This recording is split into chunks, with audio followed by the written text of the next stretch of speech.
If they've gone out and they've made all this progress, they're real happy. They go, they're growing. Boink, they hit this plateau. Wrong sport. Not a tennis player. Up like this, boink, racquetball, all of a sudden, working hard, not getting the result, wrong thing, wrong relationship, wrong job, wrong mission.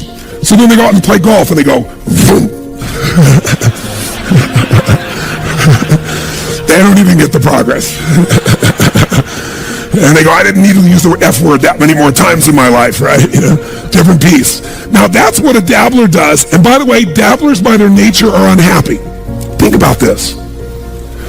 Even with all the economic challenges that exist, most people in North America for sure have a better quality of life than 95% of the planet. 95% of the planet is living on what? How much? 2/3 of the planet, I should say, is living on $2 a day.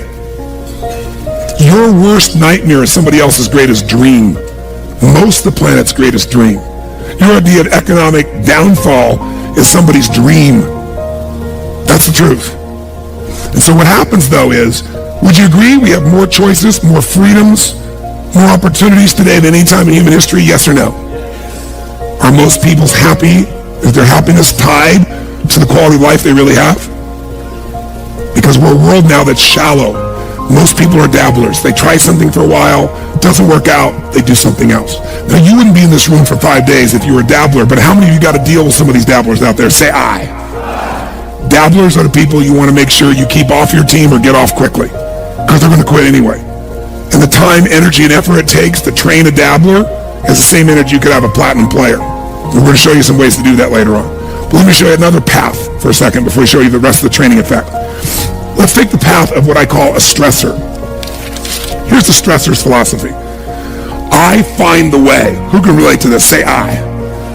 I'm going to find the way, I'm going to achieve it. So they take up a sport like tennis, and it goes like this, and they're doing really, really well, and it's going really great, but eventually, boink, they hit a plateau. Here's the difference. Does the stressor quit? Ever quit? Yes or no? Absolutely not. What does the stressor do when it doesn't work out? What do? Do they settle for it? What if they actually get a little worse for a short time? What happens? They really get stressed when they go, screw this, I'm going to find a way, I'm going to break through, I'm going to learn a book, I'm going to find someone, I'm going to get a coach, I'm going to make this thing happen, I'm going to find a way, I'm going to find whatever it takes to make this thing happen. Poosh! And they break through, ladies and gentlemen. Come on, they break through, ladies and gentlemen. And by the way, they break through, and all of a sudden they start making progress, and they're so happy, and all of a sudden, guess what happens? Boink. And they go, damn! How the hell, well, how could that happen? I've been working my tail off. I just had this breakthrough. I just worked through this thing. I just fought through it. But by the way, do they hit another plateau? Yes or no? So, what happens here? Do they give up? Do they quit? Do they go to the wrong sport? What does the stressor do? They stress out. Shit, I'm going to find a way. I'm going to make this thing happen. I got to make this thing. Come on, figure something out. Let's find this thing. I'm going to work harder. I'm going to make more calls. I'm going to make this thing happen. And all of a sudden, eventually, what happens? Poof!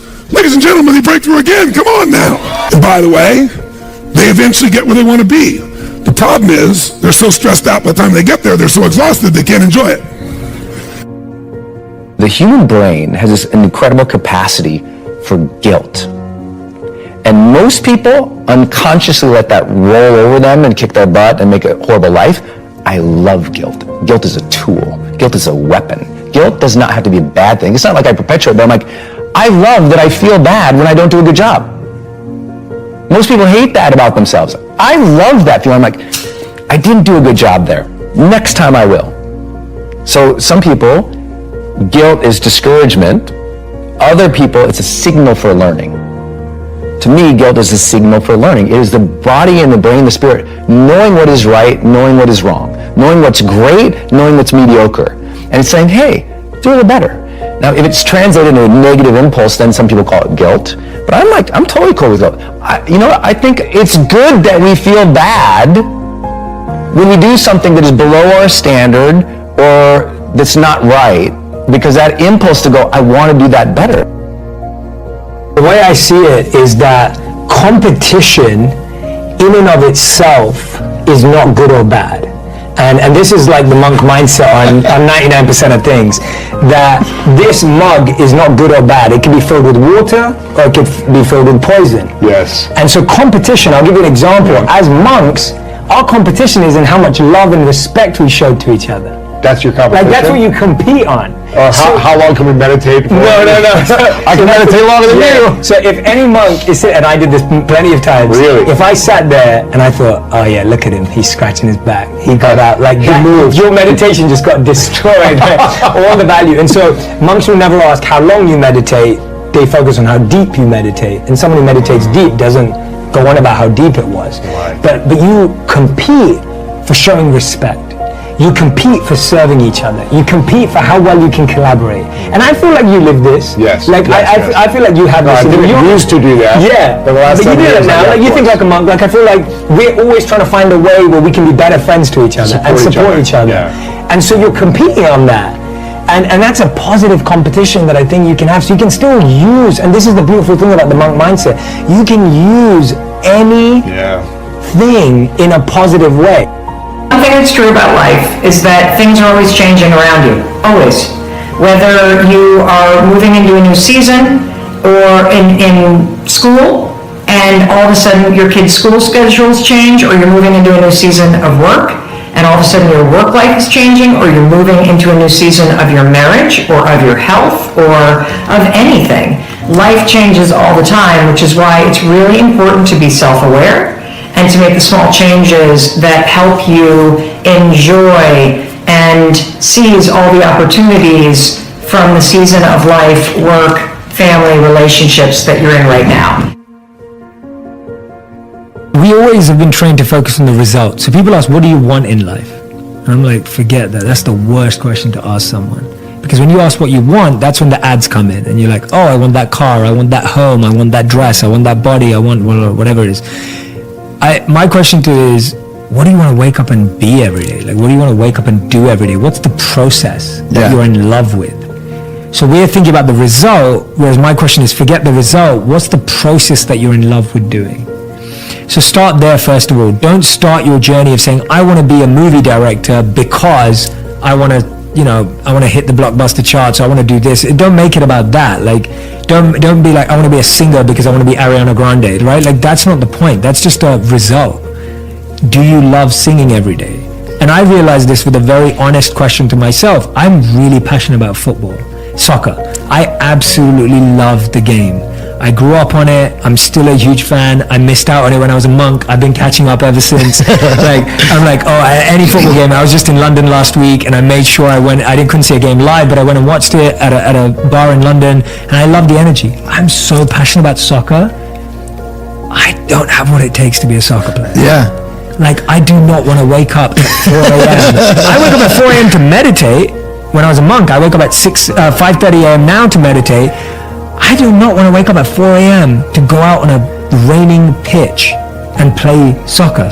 Like, I don't want to be in the gym for 4 hours a day. I want to meditate for 4 hours a day, but I don't want to play soccer for 4 hours a day and then be in the gym and train. I'm not envious of any athlete in the world because it takes a different type of mindset. If you had a kid, obviously you do have a kid, but say if you had like a 20-year-old and he's just a doper, where he wake and bakes and doesn't get anything done, and he's just always like hanging out with his friends and playing video games, and he's just a loser. I wish there was a way you could show someone like that. Like, I know that you're getting some comfort and satisfaction out of just laying around, doing nothing, eating, getting fat, but your life would feel better and richer if you had a goal, you chase that goal, you accomplish some things, and you would get this boost of confidence, you get this boost of self-esteem, like whatever it is that you're into doing. Maybe you're into drawing comic books, maybe you're into making pottery or sculptures, but find whatever the that is and pursue that instead of doing nothing. Like, the people that are doing nothing, those are the real people. Look, doing something might be as simple as like that Alex Honnold guy.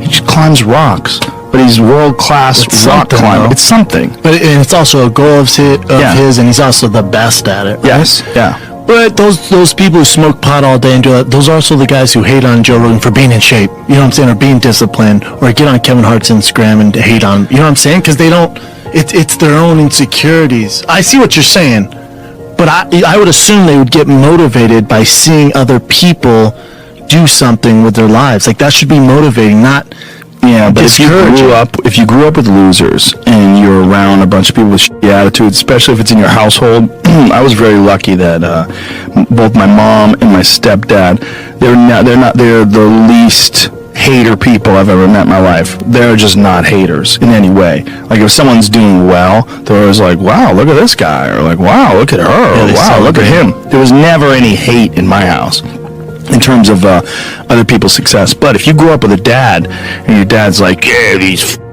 all these rich assholes, this he thinks he's a badass," and this, these people that look at other people's success and instead of saying, "Wow, that guy did a lot of work," like the way I'm a successful person, but the way I look at Kevin Hart, he exhausts me, or The Rock. Those guys exhaust me. I'm like, Jesus Christ, like I feel lazy next to those guys. Like they do so much. Like those guys are so overbearingly ambitious, but some people, they see that and they compare themselves and they don't like it, so they start getting really and it's like a natural feeling to try to chip away at that person. I believe in human possibility, human potential, and I think that one of our biggest limiting beliefs is the belief of how limited we really are. And so my interest is to give people the science to begin to understand how powerful they really are. And I think that science really is the language that does that really well. And in the new sciences like quantum physics and neuroplasticity, neuroscience, neuroendocrinology, psychoneuroimmunology, the mind-body connection, epigenetics.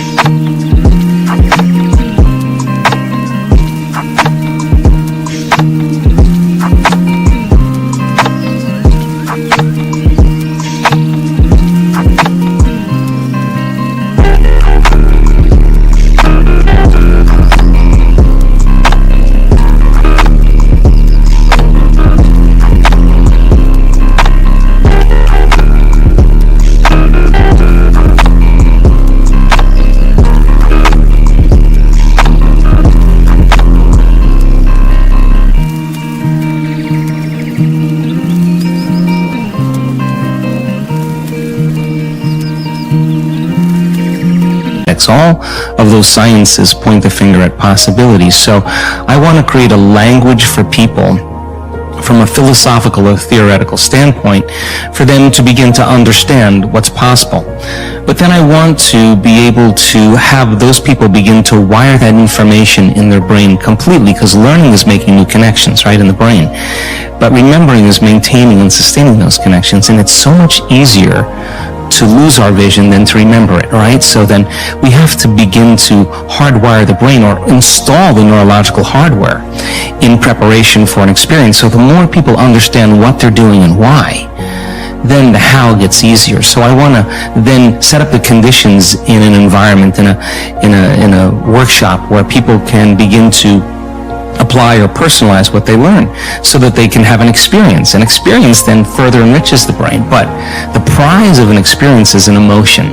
And once you start feeling unlimited, once you start feeling abundant, once you start feeling worthy, now you're teaching your body chemically to understand what your mind has intellectually understood. So knowledge is for the mind and experience is for the body, and people begin to embody the truth of that philosophy. Now, if they can repeat it over and over again, it'll become innate in them. It'll become natural, second nature, will become easy. They'll begin to master that philosophy. So I want people to begin to understand that thoughts are very powerful. Feelings drive our thoughts, and that they can begin to create a better life for themselves once they understand some of these principles.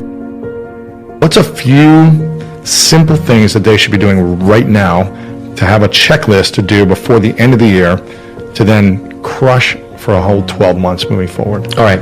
I'm going to give you something called the ladder of personal finance, which tells you where your money should go. Okay, this is just step by step. Put your money here. And if you want to know all the details about it, you can check out the system.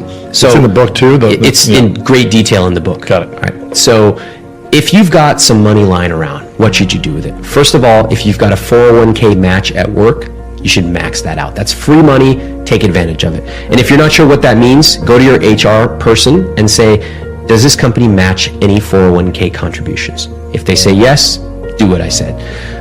Next, if you've got debt, pay it off. Pay it off aggressively. You know what's interesting is that most people in debt who I talk to don't actually know how much they owe. And that's shocking. You would think, of course they would know. No, they don't, because who wants to proactively stare at their debt all day? Yeah, and just feel bad about it. Yeah. But you know what? You feel much better when you have a plan. And the number one question I ask folks when they tell me they have debt, I say, number one, do you know how much you owe? They never do. Number two, for the rare people who say, you know, 15,000 or 70,000, whatever, I say, what is your debt payoff date? You can actually plug it in. You can plug in a debt payoff calculator online. You can map it all out, and you will be able to know the exact month your debt will be paid off. Based on how much you're spending right now. Based on how much you're contributing to that debt payoff. Now, you will be able to see that if you add an extra $50 a month or $100 a month, that thing will actually oftentimes...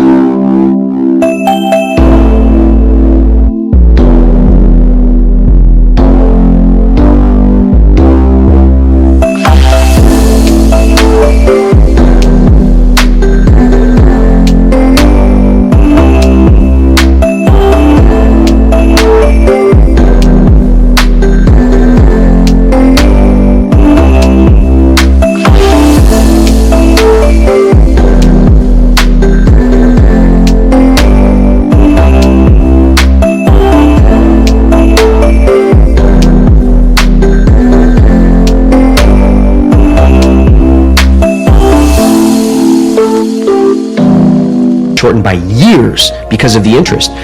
It doesn't matter if it's going to take you 3 months or 4 years to pay off your debt. It doesn't matter to me. What matters is that you know the date.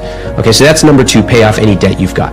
3, if you've got money left over, go to your Roth IRA, and if you can, max that out. That's a great tax advantaged account. It grows tax deferred, is that right? Yeah. Okay, so that's 3. That's 3. Okay, it's actually post-tax money. And then 4, if you still got money, you're going to go back to your 401k, which is another tax advantaged account. You're going to max that out. If you still got money, you're going to create a non-taxable, non-retirement account and just put your money in there. Now, there's a few other wrinkles to this. There's HSAs available. There's also your emergency fund that's talked about in the book, and all these things. They're details. But that just shows you, when you've got money, this is where you go. There's a structured way of thinking about it. A ladder towards financial success. Exactly. And if you follow the steps, it's almost like a waterfall. It just goes from step 1 to step 2 to step 3, and your money's going where it needs to go automatically, and you will feel great. You'll feel great, which is so important. And also, you're going to look at your accounts and see debt's going down. Investment and savings are going up. And all of a sudden, you wake up 6 months from now, and you're like, oh my God, I didn't realize I have that much saved in my savings account. That's because of the decision you made today.